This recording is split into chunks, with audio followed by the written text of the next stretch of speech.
We've been really bothered since the beginning of the month, asking ourselves questions about how to discover our purpose. We've defined purpose. We've used so many words to define it. We've tried checking people, checking their profile, knowing more about how they came to a realization that this is what I'm cut out for. They are not the type that are trying to check what others are doing, but they are just intentionally following their dreams, and they become all that God wanted them to be. Now, for some days now, our focus has been on how to develop it. We have defined it. Now we want to develop it. And I'd like you to please work on developing it with us. How do I develop my purpose? How do I develop my purpose? We started by inviting everybody to learn to humble themselves and become teachable. And I'd like to talk to you. Now, the stage we are now is not a stage of what are they saying. Now, critically hearing people, listen, dissect, and see what you can take in. Now, most of the time you spend time criticizing people without hearing them and without receiving from them. Humility has a potential to help us to learn and grow. So when I'm not humble, I may miss out on opportunities to learn and grow. Beyond that, in developing our purpose, I've also reminded everyone on this journey with us to also begin to consider being supportive of other people's purposes. Now, much of life is not about you, it's about the impact you can make in the lives of others. So why not begin to consider others in your life? Most of the time, people stay away from me because all I'm talking about is me. All I'm talking about is me. All they hear is I. They never hear we. And it is only in we they can be involved. So they start looking for somebody who accommodates their purposes in their work.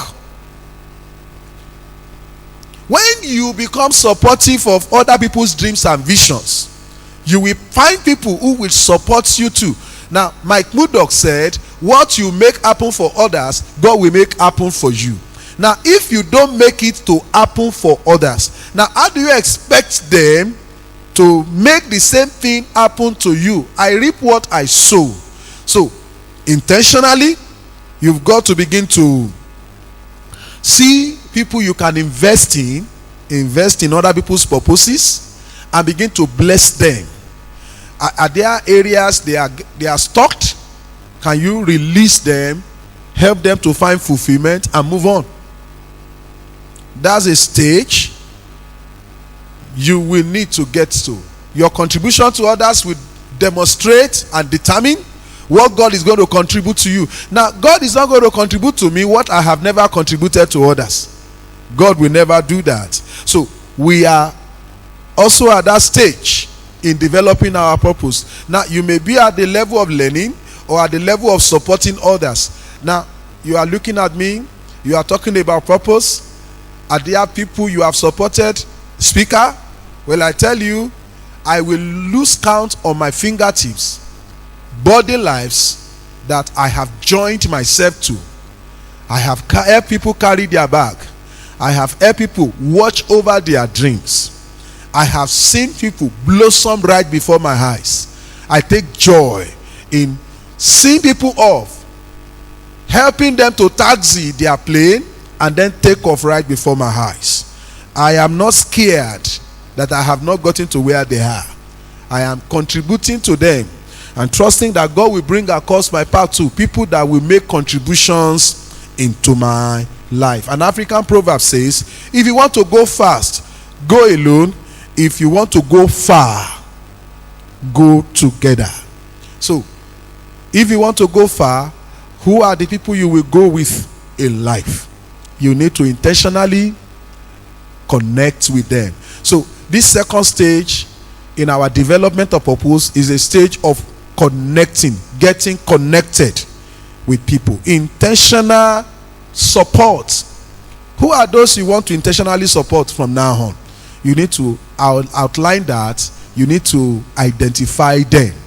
And can you also support other people's visions and dreams?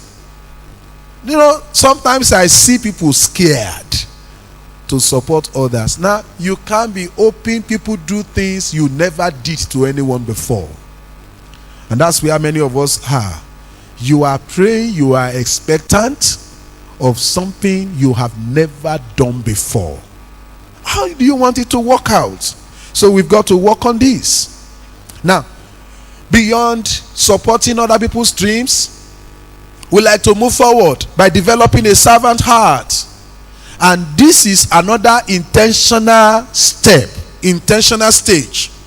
A stage where you start entering into mentoring relationships. You enter into mentoring relationships. You also enter deliberately into coaching relationships. You look at areas you are deficient in. Sometimes majority of us are deficient in the area of wisdom, in the area of experience. So we need someone who has better wisdom, somebody who has better experience, somebody who has better facts.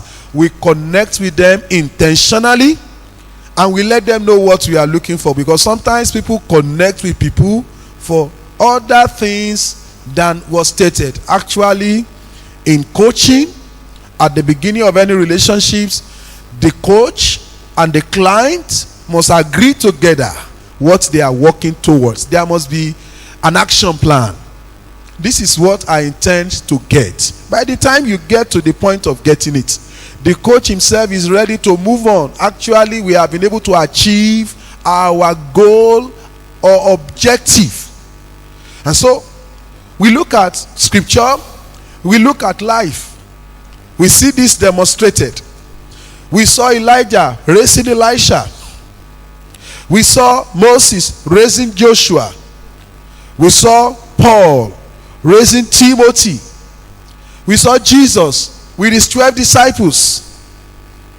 We call this training by association.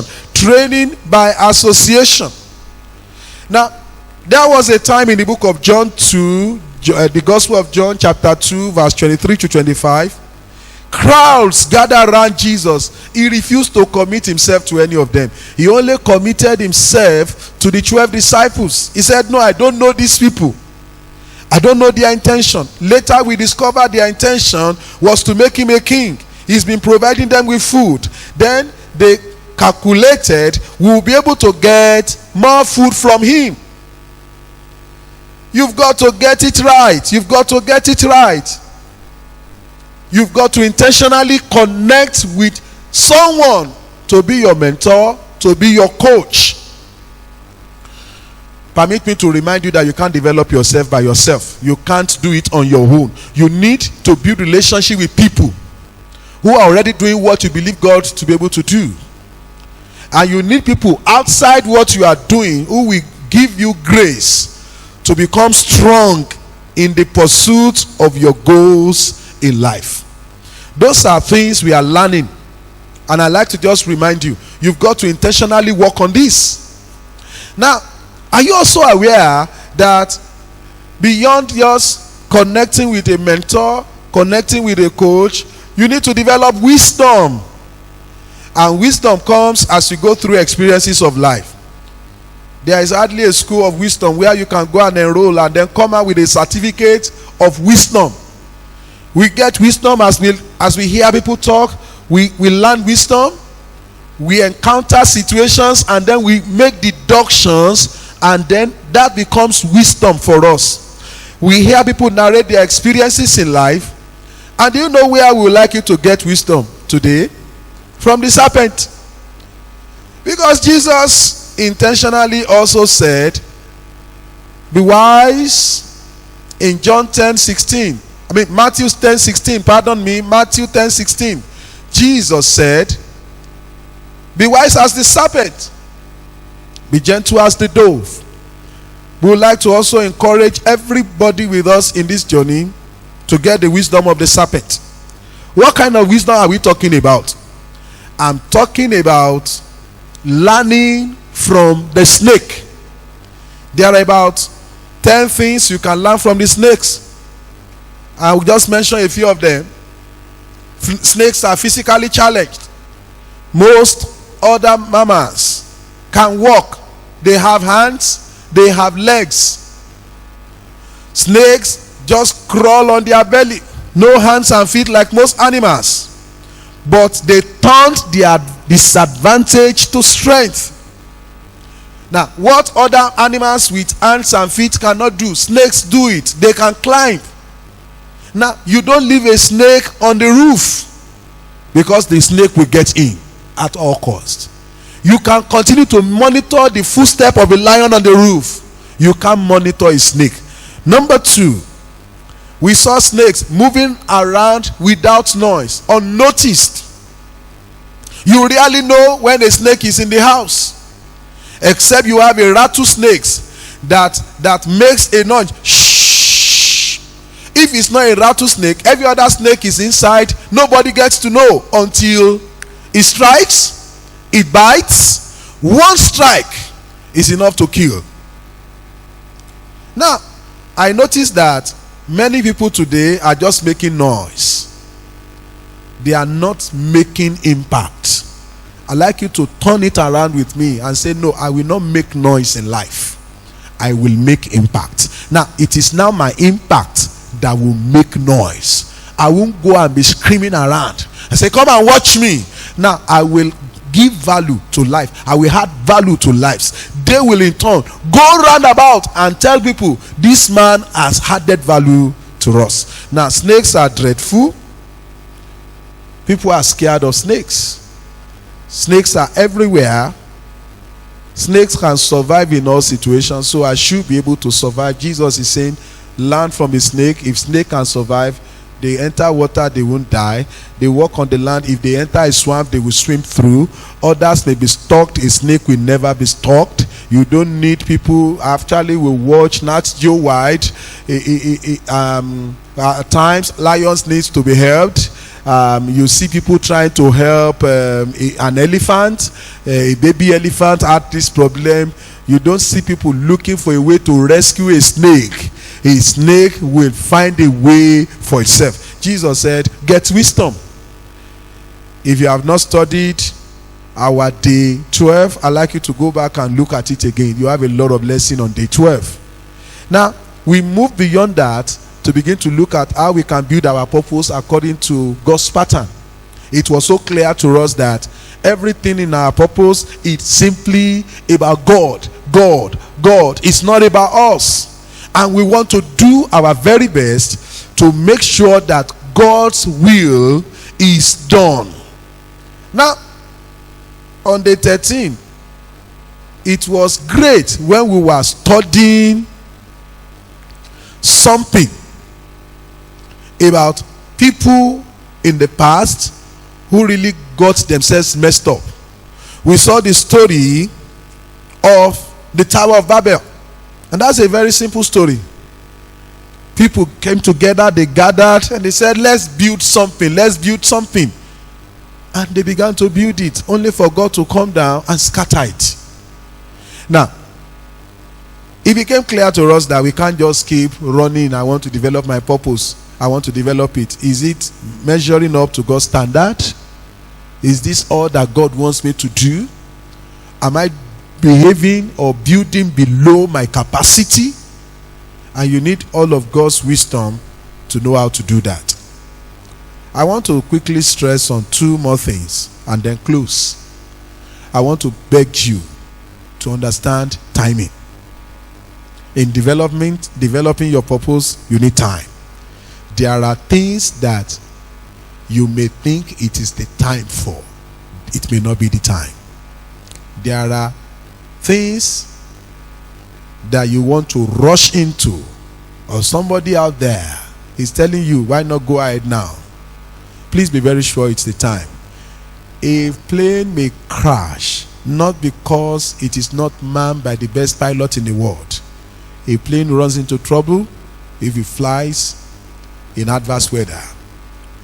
You dare not launch your plane, take off when the weather is not good. So many planes came down because that is not the right time to take off. Don't take off when the time is not ripe for you. There are waiting seasons in life. For many of those who are listening to me, this may be your waiting season. During the period when you are open and waiting for the right time to launch out, you build character, you build relationships, you build confidence, you build convictions, you establish your purpose, you start testing what you want to do in several places, you lay solid foundation. Now, if I don't wait for all these timings to work out, I may launch my boat or plane prematurely and I can abort my purpose. So many purposes are crawling. They got a song they wanted to sing to the world, so they ran out with the song. They had this first album, but they never had a second album. They have not built enough steam, so they quickly fizzled out. You had a fire in your hand today. Can you just cover the fire so that it can blow into something big? You dare not walk into the limelight of glory with a candlelight. It is easy to extinguish a candlelight, and so you've got to cover it, you've got to build it, you've got to strengthen it secretly before you launch yourself out. And the last issue there is that wrong timing has aborted many good purposes. The plan was okay, the timing was not okay. In developing your purpose, you will come to begin to understand time, and this period you build patience. And the last issue I like to plead with you is this: as we talk about patience, now many people get stuck again saying, well, they said I should be patient. Now, patience is not procrastination. Victory over procrastination is the last issue in developing your purpose.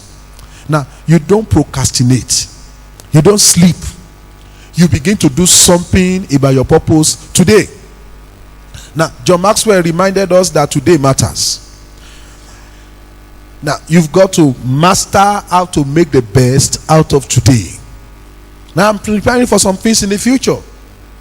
The journey of discovery of purpose is a step in that direction. Now, the thing that I wanted to do, I have not really getting to start it. I am doing something today, and I am starting with this. Now, what I'm doing today is an opportunity for me to assess myself. Will I be able to do something bigger? Can I reach a wider audience? And I'm building a community. I am building an ability. I'm also building skills. I am starting that today. I'm not waiting for the day in the future when I will do everything correctly. I'm starting in a little way today. Now, so you got to do something. Don't postpone for tomorrow or the day after tomorrow.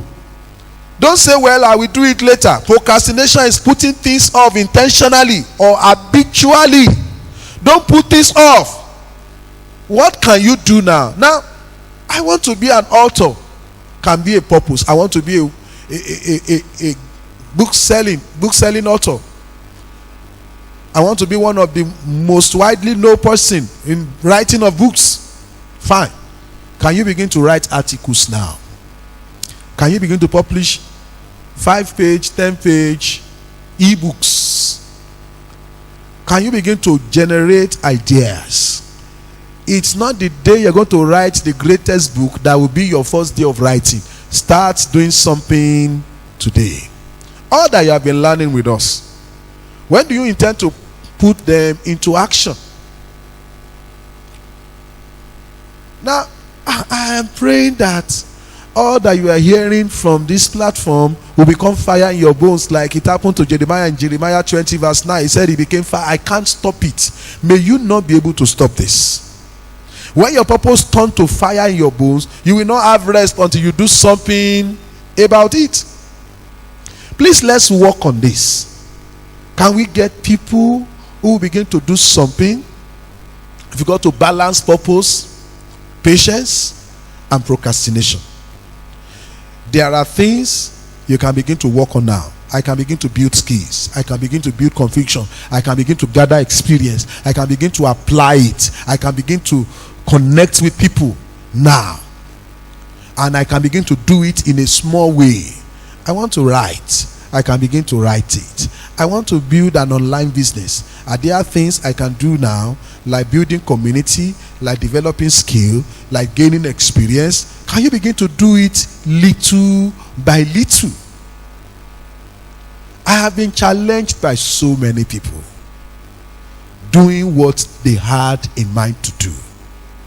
I can't begin to mention names now, but my life has not remained the same as I come in contact with people who intentionally followed their heart. Let me just invite you to do something today. Can you write something down? Can you put down your vision? Can you work on it? Can you begin to strengthen yourself on this matter? Can you encourage people to move forward? Can you become a blessing to your generation? You were born unnoticed, but you will not die unnoticed. Nobody knew your name today, but in days to come, you will be a force to reckon with in life. How do you start? Start today. What of yesterday? Yesterday is gone. Today is the real deal, and you can use your today to project into your destiny. How many more time do you need to start? Just start in any little way now. Start today, and the grace of God will be available for you. May you excel. May you succeed. May you achieve. May you be all that you are meant to be. May you never live below your potential. May everything that you have been prepackaged with from God, may it begin to manifest. And may your joy be full. In Jesus' mighty name, I have prayed.